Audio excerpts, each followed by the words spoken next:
సాష్టాంగ దండ ప్రణామం ఆచరిస్తూ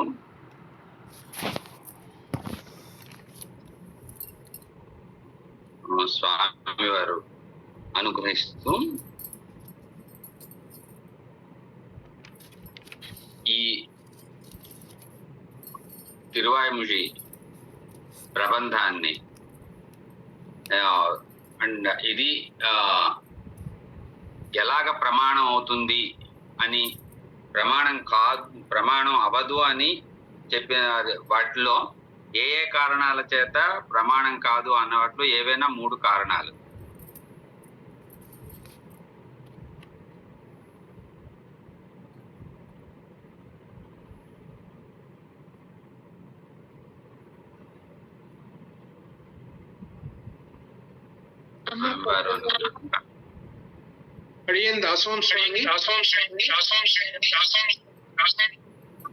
హ్యాండ్ రైట్ చేయండి, పిల్లలు అడుగుతారు. అమ్మ, మీరు మల్టిపుల్ డివైసెస్ తో వస్తే రీసౌండ్ వస్తుంది. ఒకే డివైస్ తో లాగిన్ అవ్వండి. అమ్మా, అది అన్మ్యూట్ అవ్వడం లేదమ్మా, దానివల్ల ఇది వాడుతున్నాను. అవునండి. ఒకటి తమిళ భాష నిషిద్ధ భాష అని ఒకటి చెప్పారు. రెండవది వర్ణ, అది రోజే మొత్తం చూసి ఒకటి వర్ణం గురించి చెప్పారు స్వామి. అడిగాను. తర్వాత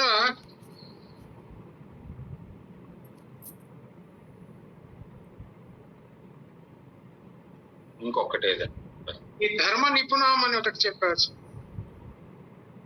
అదే అది దానికి అది ఉదాహరణ.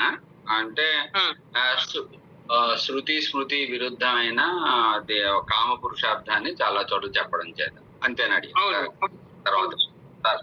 తర్వాత ప్రశ్న, ధనుకబంధుడు ఆ దివ్య విమానంలోంచి చెప్పిన 2 విషయాలు ఏమి?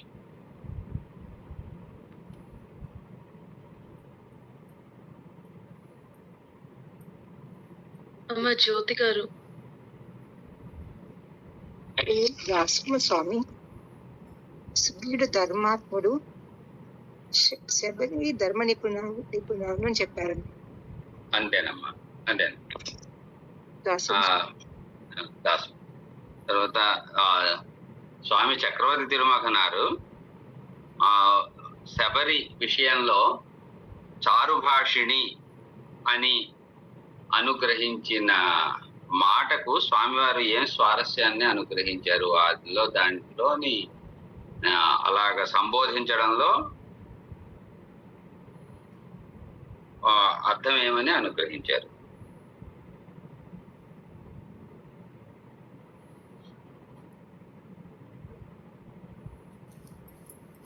అనిల్ కుమార్ గారు.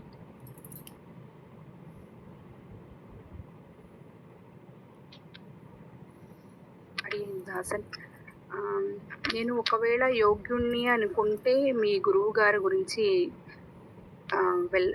చెప్తారా అన్నట్లు అర్థమైంది. అంటే అదే అమ్మా, చారుభాషిణి అని అది స్వామివారు అనుగ్రహించినదే. ఆ చారుభాషిణి అని సంబోధించడంలో స్వారస్యాన్ని అనుగ్రహించారు స్వామి. మరి ఎవరైనా? అమ్మ శ్రీలక్ష్మి గారు. అడిగేం దాసోహం స్వామి, శృతి స్మృతుల్లో ఉన్న విషయాన్ని అందంగా సారభూతంగా మాట్లాడే ఆమె అని చెప్పారు స్వామి. అవునమ్మా, అంతే. అందులో సారభూతమైన విషయాన్ని ఆవిడ చెప్తుంది కాబట్టి ఆవిడ చారుభాషిణి అని. అంతేనమ్మా, అంతే. తర్వాత మూలంలో ఒక దగ్గర స్వామివారు అనుగ్రహిస్తూ ఐశ్వర్య కైవల్యంగళే దూషిత్తదు అల్ప స్థిరత్వాది దోషత్తాలే యాగయ్యాలు అని అనుగ్రహించిన వాక్యంలో అక్కడ స్వామివారు ఒక విషయాన్ని అనుగ్రహించారు. అలాగా ఆ వాక్యంలోనే ఆ పదాలని ఎలా అన్వయించుకోవాలి అని ఏమని అనుగ్రహించారు?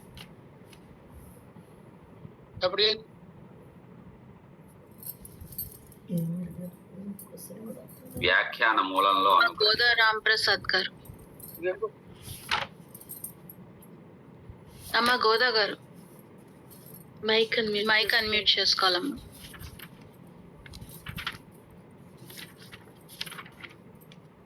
జయరామన్ స్వామి, ఐశ్వర్యం అస్థిరమన్నారు, కైవల్యం అల్పమన్నారు. అద్భుతం అమ్మా, అదే స్వామివారు అనుగ్రహించారు. అలాగా తర్వాత చివరి ప్రశ్న, భారతానికి ఒక పేరుని స్వామివారు అనుగ్రహించారు. ఆ పేరే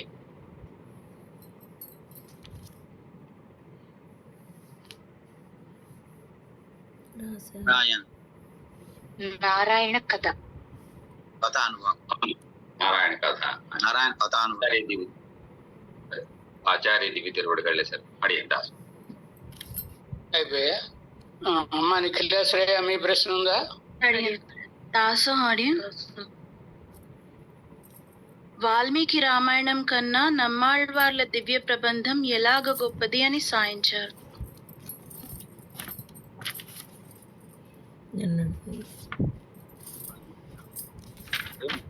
ఎత్తేస్తారు, నేను ఎత్తుకునే లోపల. అమ్మ దుర్గాలక్ష్మి గారు. అమ్మా సాధ్యమైనంత వరకు ఆగండి.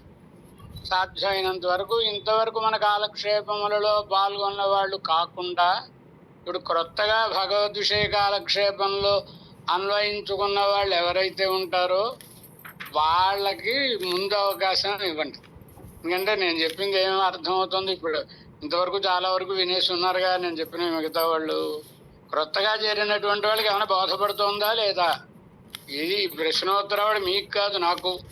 మీకు అర్థమయ్యేలా చెప్పానా లేదా నాకు తెలియడానికి. కనుక అలాంటి వాళ్ళకి ఎక్కువ అవకాశం ఇవ్వండి. ఇప్పుడు రోజు వాళ్ళే చెప్తున్నారు. అలా కాకుండా కొత్త వాళ్ళు ఎవరికైనా అసలు ఏమైనా బోధపడుతుందా లేదా తెలుస్తుంది కదా, మొదటి అవకాశం వాళ్ళకి ఇవ్వండి. రాజేంద్ర ప్రసాద్ గారు. వాల్మీకి కేవలం బ్రహ్మ యొక్క అనుగ్రహం వల్లనే ఆ రామాయణం రచించడం జరిగింది. ఆ బ్రహ్మకు కూడా వరమించినటువంటి ఆ పరమాత్మ యొక్క అనుగ్రహం వల్ల నమ్మాలి వాళ్ళు 20 మంది సాధించారు. వారికంటే అంత అంతేనా అమ్మా మీ సమాధానం? అంటే అడిగిన అక్కడ ఎగ్జాంపుల్ తో సాయించారు. ఒక చెట్టుకి ఎన్నో ఫలాలు ఉన్నా ఆ ఫలాలలో ఒక్క ఫలంలో ఒక కీటకం లాంటి వాడు బ్రహ్మ. అలాంటి బ్రహ్మ అనుగ్రహం తో వాల్మీకి రాస్తున్న దివ్య ప్రబంధం శ్రీరామాయణం అని సాయిస్తూ అక్కడ అనంత కోటి బ్రహ్మాండాలను ఏకకాలంలో సృష్టి స్థితి లయం కారణంగా సాయించిన పరమాత్మ అనుగ్రహంతో అని, కేవలం పరమాత్మ అనుగ్రహం వలనే కలిగిన దివ్య జ్ఞానం వలన ఆయన వైభవాన్ని అనుభవిస్తూ అది లోపల కంటే నవ్వక సాయించినది నమ్మాళ్వార్ల దివ్య ప్రబంధం కనుక అని సాయించారు. అంతే అంతే. దాసం మళ్ళీ మనం రేపటి దినం